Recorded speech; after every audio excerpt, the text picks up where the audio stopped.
Well, now we are joined in the media center by Greg Anderson, who has his second #1 qualifying position of the season and a second of his career with a 6.576 second run at 210.41 miles an hour. Greg, you said yesterday that everybody was coming a little bit closer to you guys, but you're able to hold on to that #1 again. With I think Bo is in second and Jason third. Is that just still, the off-season work has continued to pay dividends? Yeah, obviously that, and the boys did a great job with matching the horsepower, matching the chassis to the racetrack. They did a great job making runs out here. So, it doesn't matter if you can outrun somebody on a particular run. You have to be able to do it every time for every track. The time the track changes, temperatures and conditions, you have to be able to match that. You have to be able to do your best job. So I think our guys did a better job of that than anybody did today. So made 2 great runs today, and all 3 cars are very fast, very competitive, and able to adapt as the sun comes out, as it goes down, through changing conditions. So that's what it takes. That's exactly what it takes to be able to win events and go the distance. You have to be able to adapt to every round. Whatever the racetrack gives you, you have to match it with the setup of the race car. So our guys did a fantastic job of that today. So my hat's off to the crew guys. Brandon Mudd. Let's get to the important stuff. You're on Twitter now. I'm looking for some advice on that. What do I do? So are we going to start seeing what Greg Anderson has for lunch and your trips to the mall? I got a question why anyone would want to see that. That's what I've said for all these years. Why does anyone want to know the dorky stuff that we do? But apparently people do. So I certainly do plenty of dorky stuff. That's probably about all I do.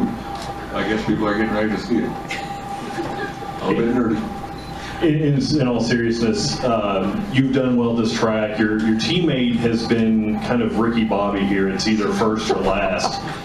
How much does that carry over between you guys? Is that an issue with him as a driver? Is it a package issue? How does that work, and what are you looking at for tomorrow? Well, in his case, he's absolutely got a fantastic race car, and if the reason he hasn't been able to win here has been something mentally or whatever, he's going to have to find a way to get over that. That's what you have to do as a professional race car driver, I guess they call it. So you have to be able to get over that, and I've seen him do it at every racetrack around the country. There's certainly no reason why he can't do it here. So he's going to be tough tomorrow. He's going to be a real tough out, no question about that. And the good news on my end, he's on my race team. So it happens to be that he goes the distance. It's still a good day for KB Racing. Do I want to whoop him? You bet I do. You're darn right I do. And he wants to whoop me. But it's still a good day either way at the end of the day for the crew and Black and KB Racing. So if we can find a way to, put 2 or 3 of the cars in the final quad, we'll be pretty happy and have great odds at finding a way to win the trophy tomorrow. So that'll be a good day and feel great after qualifying. We've got 3 cars that are absolutely capable of doing that. So that would be neat. I don't know that we've ever been able to do that. And that would be fantastic. Bobby Bennett. I knew you were getting nervous. I didn't know you were here. Well, you'll know after this question. Greg, you have your team has led 19 sessions. Qualified #1 4 races, or 5 races now, and you won 4. I mean, you've been on some incredible runs before, but do you find yourself wondering when is this ever going to end? Well, I'm not only wondering, I'm expecting it to end. I get a bit of a half-empty glass guy, and I'm not that positive all the time, and I look for sometimes the negatives that I shouldn't look for, so I'm always looking for everybody to catch us, to beat us, like I said the other day. So, when we do go ahead and find a way to do better than everybody and win the race, it's a fantastic feeling, because I guess somehow I don't really expect it.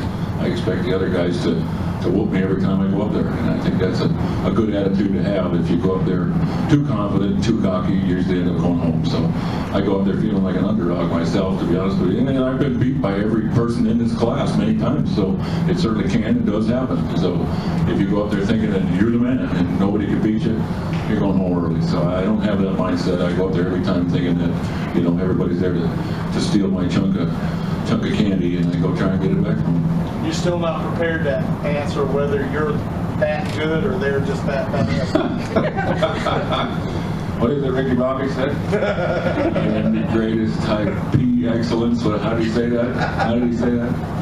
I'm not print that.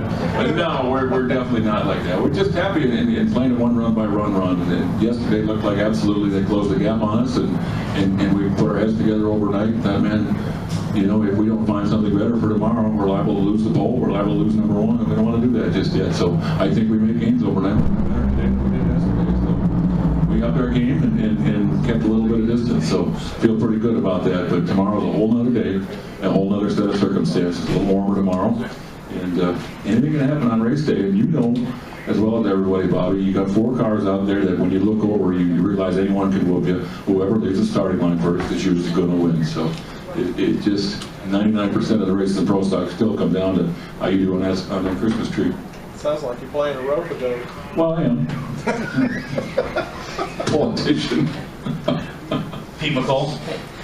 Well, you know you're kind of the local favorite here. I know how excited you were last time you got your first pole here at zMAX in the sprint, in the fall race. What's it like to finally get a pole of the 4-wide? It's great. It's fantastic. Anytime you get one first of all, it's fantastic. And you know, thank you to obviously K&N for putting up the bonus they do for the pole. It's a neat deal, and NHRA for the program altogether. So it's great racing with Mellow Yellow, with NHRA and K&N putting up the bonding for the #1 position. And I haven't had it that many times over the last few years. Been a little bit of a dry spell for me, and then Jason's been, you know, a whole lot better at than I have. So it's a pretty neat feeling. And yes, I certainly consider this my home track, my favorite track. So it means a lot. Stan. This is home. So, do you go home tonight, relax, don't worry about phone calls or anything like that, make it totally different than any other track so that tomorrow you can be just like you were Friday and Saturday? Really, to me, it's a neat feeling when you're able to go home and sit out on your back deck or whatever and you know, grill some chicken and have a beer or whatever at 9, 10 o'clock at night after the race. That's cool. That's neat. And on a day like this, you can do it with a smile and all night long and don't worry about it. And, you know, I've got a ton of family and friends out here today at the racetrack. So we're having a ball all day long, and I feel proud that we put on a good show for the hometown, you know, supporters. I've got a lot of support out here. We put on a good show for them. So I feel great. And, you know, the race is not over yet, but you know what? We did as good as you could possibly do on a Saturday, on a Friday yesterday too, and on a Saturday, so you go home feeling victorious tonight.